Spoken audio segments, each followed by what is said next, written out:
အားလုံးလည်းငါပါရှင်ညီမကညီမတောင်းတဲ့ makeup product တွေအကြောင်းနည်းနည်းပါးလေးပြောပြပါမယ်ရှင်ပထမဦးဆုံးအနေနဲ့ဒီ Common Skin ကနာစီတမရုပ်ခေါ်တဲ့ eye cream အကြောင်းပြပါမယ်။ပြန်ခွေးလိုတဲ့သူတွေသုံးလို့ရှိရင်အဆင်ပြေရဲ့။ဒါလေသူ့အားနေချက်ကအရေးအကြောင်းရှိတဲ့သူတွေသုံးမယ်ဆိုလို့ရှိရင်တော့တော်တော်လေးတော့အချိန်ပိုင်းနှောင့်နေ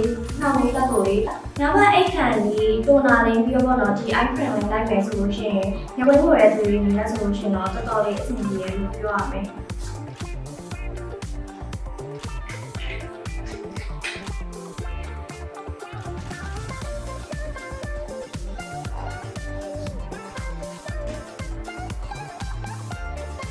ညီမဆိုလို့ရှိရင်ပေါ့နော်ဒီဥစ္စာလေးကိုသုံးတာတော်တော်လေးလေးကြာပါပြီဒီညဘက်အိတ်ခန့်လေးကြာလို့ရှိရင်လေမျက်နှာဖြစ်ပြီးတော့တွန်းလာလေးလေးပေါ့လို့ရှိရင်ဒါလေးကိုဝင်လိုက်မယ်ဆိုလို့ရှိရင်အဆင်လည်းပြည့်ရဲ့အသားရည်မြင်ညာတဲ့သူတွေညပွေးတားနေတဲ့သူတွေအတွက်သုံးမယ်ဆိုလို့ရှိရင်တော်တော်လေးအဆင်ပြေပါရဲ့နောက်တစ်ခုအနေနဲ့ကျတော့ emotion ကိုခေါ်တဲ့ခုရှင်အကြောင်းပြောပြပါမယ်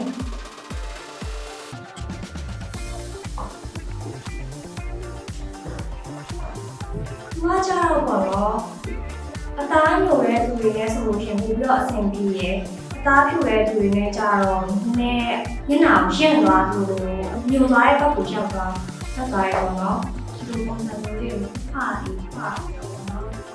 နားပေါ်ပြီးတက်ပြီးတာ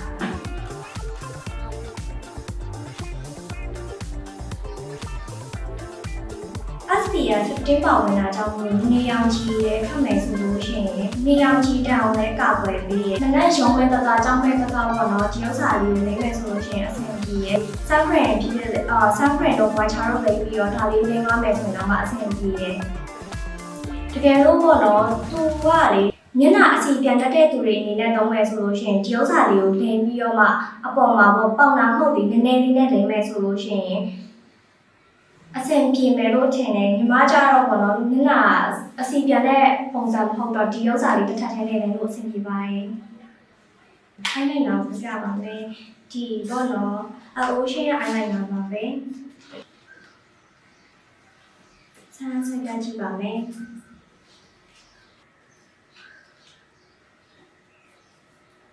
eyeliner ဆွဲပြီးတော့ပေါ့နော်ချွေးရမ်းထုတ်လို့ရှိရင်ပြတ်သွားတာကြီးပါရှိရဲ့။ဒါကြတော့အဲ့လိုမဟုတ်ဘဲနဲ့ရေးဆိုလဲခံတယ်ချွေးဆိုလဲခံတယ်ဆိုတော့တော့ကလည်းအဆင်ပြေရဲ့။ပို့ပြီးတော့တော့အဆင်ပြေရလေချွန်လေးဆိုတော့လေတော့ကြီးအထူးကြီးဖြစ်နေပဲနဲ့ပပလေးဖြစ်စေရပေါ့နော်။ညီမဆိုလို့ရှိရင်eyeliner ဆွဲရလဲမတော်ဘူးဒါပေမဲ့ဒီလိုပုံစံမျိုးနဲ့ကြတော့ချွန်လေးဆိုတော့ဆွဲရတာအဆင်ပြေရဲ့။ဘောတော့ခါပေးပါတော့တစ်ချက်လောက်ခါပြီးတော့ဆွဲလို့ရှိရင်ပေါ့နော်သူ့အရည်လေးကပုံများပြီးတော့ဆွဲရတာအဆင်ပြေရဲ့မဲနဲ့နေရောလေတော်တော်လေးဆွဲရတာလည်းအဆင်ပြေရဲ့အဲ့လိုအတန်လေးကြားမှာကတော့ပိတ်တာမဟုတ်လို့ရှိရင်လေဒီလေဝင်ပြီးတော့လေeyeliner 6ပြီးတော့သုံးမရရင်ပါဖြစ်သွားမှာဆိုလို့ဒီနောက်တစ်ခုပေါ့နော်အဲ့ဒါကြောင့်ပြောရမယ်သူကလေချစ်စရာလေးဒီလားတဲ့ပုံစံမျိုးလေးနဲ့နှစ်ခုထွက်ထားပါတယ်ပထမတစ်ခုအပြာတော့ကြောင်းပြပါမယ်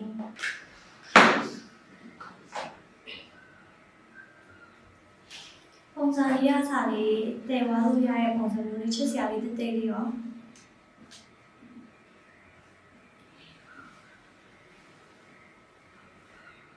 ဒီ highlighter ကြတော့လေ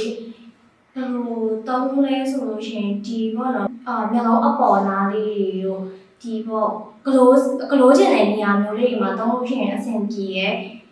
သူကကြတော့လေနှစ်မျိုးထွက်တာတစ်ချက်ကြည့်လိုက်မယ်နော်နောက်တစ်မျိုးဒီမှာပေါ့နော်နှစ်မျိုးဒါဖောက်ထားတဲ့ဥစ္စာလေးပါ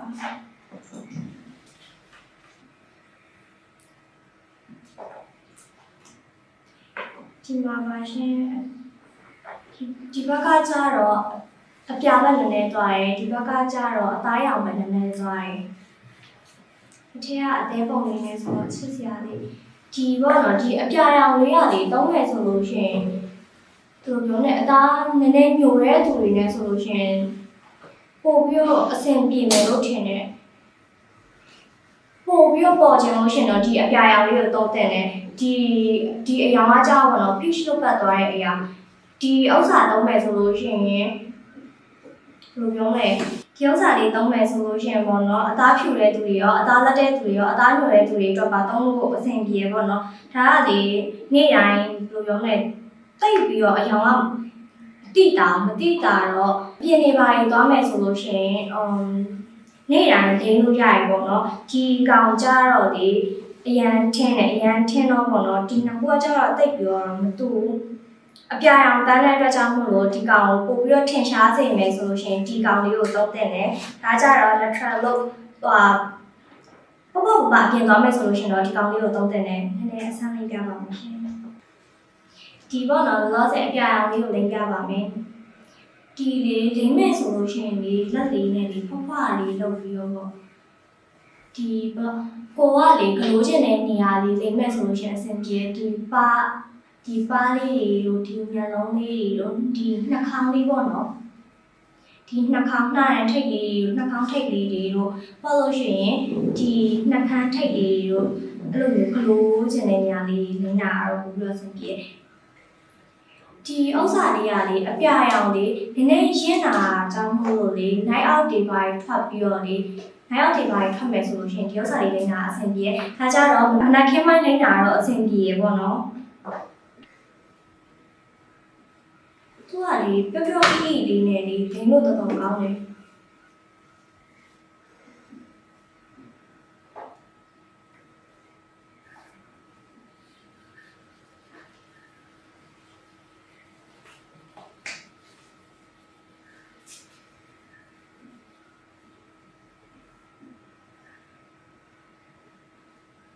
ဒီကောင်ကြတော့လေနိုင်အောက်တွေပါထွက်မယ်ဆိုလို့ရှိရင်ဒါလေးကိုလိမ့်တင်တယ်ပေါ့နော်ပြောင်လက်လေးနဲ့လေအပြောင်လေးတန်းပြီးတော့ပေါ့နော်ထင်းထင်းရှားရှားယူမြင်ရတယ်ဒီကောင်ကြတော့တခြားဆန်းကြည့်လိုက်ပါမယ်ဒါလေးကိုလေတိတိတတာလေးပေါ့နော်သုံးအသားဖြူတဲ့သူတွေသုံးမယ်ဆိုထင်းထင်းရှားရှားလေးကိုပေါ်လွင်စီရပေါ့နော်ဒီဥစ္စာကြတော့လေတိတ်ပြီးတော့အဲ့လောက်ထိမပေါ်ဘူးအယောင်ကလေ peach လို့ပတ်သွားတဲ့အယောင်ဆိုတော့အသားဖြူတဲ့သူတွေရောအသားညိုတဲ့သူတွေရောအသားလက်တဲ့သူတွေရောသုံးမယ်ဆိုတော့အစင်တော့ပြေတယ်ဒါပေမဲ့တိတ်တော့မပေါ်ဘူးတော့နည်းနည်းလေးပို့ပြီးတော့သုံးရမယ်ပေါ့နော်ပုံစံလေးကလေချစ်စရာလေးစမ်းပြီးတော့သုံးကြည့်ပါနော်ညီမတော့သုံးတာကတော့ဒီကောင်လေးသုံးပါတယ်ဒီ highlighter လေးကကြတော့နှစ်ခုလုံးကတော့အဆင်ပြေပါတယ်ရုပ်စာကြတော့ပို့ပြီးတော့ထင်းတယ်ပေါ့နော်အသားဖြူတဲ့သူတွေသုံးမယ်ဆိုလို့ရှိရင်ပို့ပြီးတော့ကောင်းပါတယ်ရုပ်စာကြတော့အသားဖြူတဲ့သူတွေရောအသားညိုတဲ့သူတွေရောအသားလက်တဲ့သူတွေရောသုံးမယ်ဆိုလို့ရှိရင်ကောင်းပါတယ်ဒီရုပ်စာကြတော့အပြာပတ်သွားတာဆိုတော့လေတိတ်ပြီးတော့မထင်မှာကြောက်လို့လေပို့ပြီးတော့လိမ့်လို့ရှင်တော့ပို့ပြီးတော့အဆင်ပြေရဲ့ဒီကောင်ကြတော့နေ့တိုင်းဘယ်လိုပြောမလဲမိတ်ကပ်နေ့တိုင်းလိမ့်ပြီးတော့ပေါ့နော်ဒီဥစ္စာလေးအလားလေးဖြစ်ချင်တဲ့နေရာလေးတွေပဲလိမ့်ပြီးသွားလိုက်အားဆိုလို့ရှိရင်အဆင်ပြေအဲ့မျိုးဒီနှစ်ခုရဲ့အရာလေးဆန်းပြပေးပါမယ်ဒီအပြာလေးက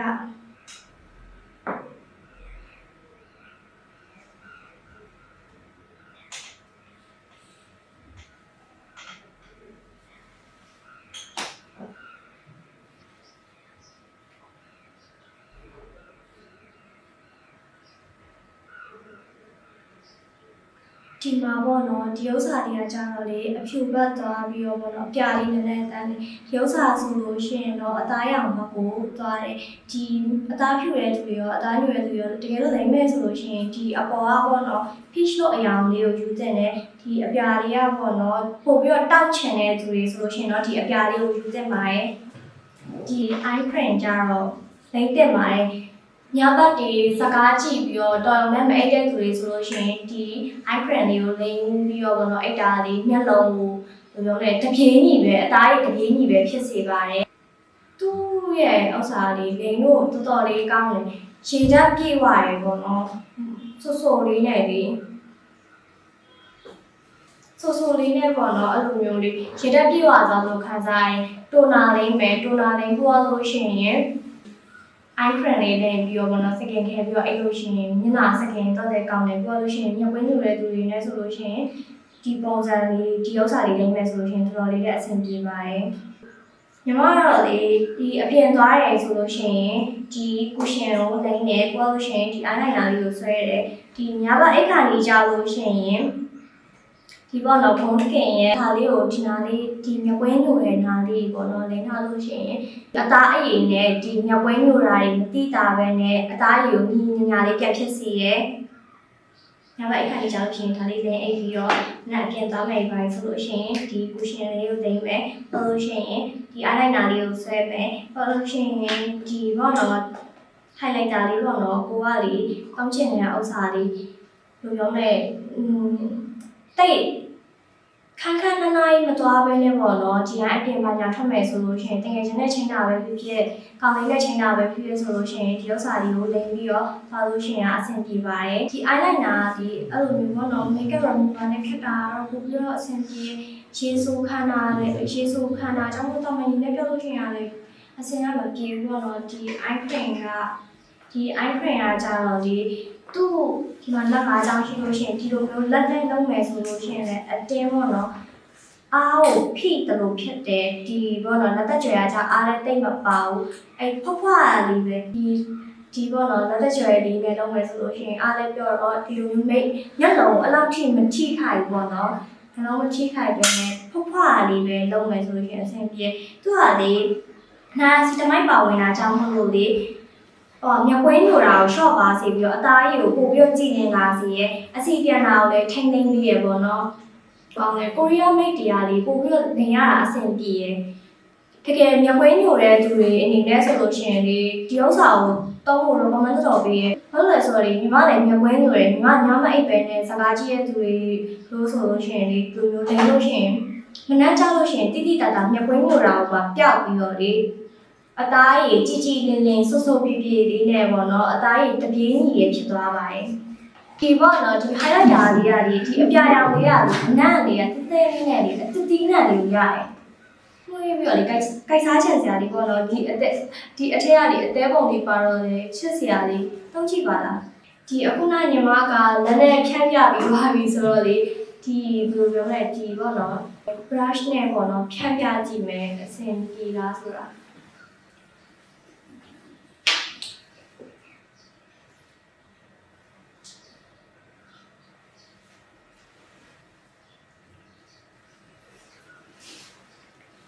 ဒီပေါ့နော်ဒီလိုမျိုးတွေတွေ့ရနေရရှောင်းမထည့်ပဲနဲ့ဒီရီလိုက်လို့ဖြစ်နေဒီမို့လေးဖြစ်နေဒီပါယိုဘ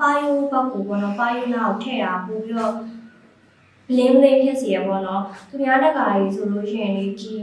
ပါယိုလည်းဒီဘက်ပေါ့နော်ဒီနားကိုလည်းထည့်တယ်ဒီနှာလေးလည်းထည့်တယ်ချိုးကြတော့လေကျိုးတစ်လုံးတွေပါဘို့လို့ရှိရင်လေဒီဓာတ်တွေဆိုလို့ရှိရင်ဒီအပြာရောင်တွေကတော့လောကတိတိတတ်တာလေးအဖြူဘက်သွားတာမဟုတ်လို့လေနေအောင်လေးထွက်လိုက်တာနဲ့လေ bling ဆိုပြီးတော့လေအဲ့လိုဖြစ်စီရဲ့မီးရောင်တွေထဲမှာဆိုလို့ရှိရင်ပို့ပြီးတော့ပေါ်တယ်နေအောင်လေးထွက်လိုက်နေဆိုလို့ရှိရင်လေပါကိုလေလုံးဝလေ glow နေတာပေါ့အဲ့လိုမျိုးပတ်ဖို့သွားပါတယ်အပြားကလေအနံ့ရှိပြီးတော့ဒီကောင်ကတော့တိတ်ပြီးတော့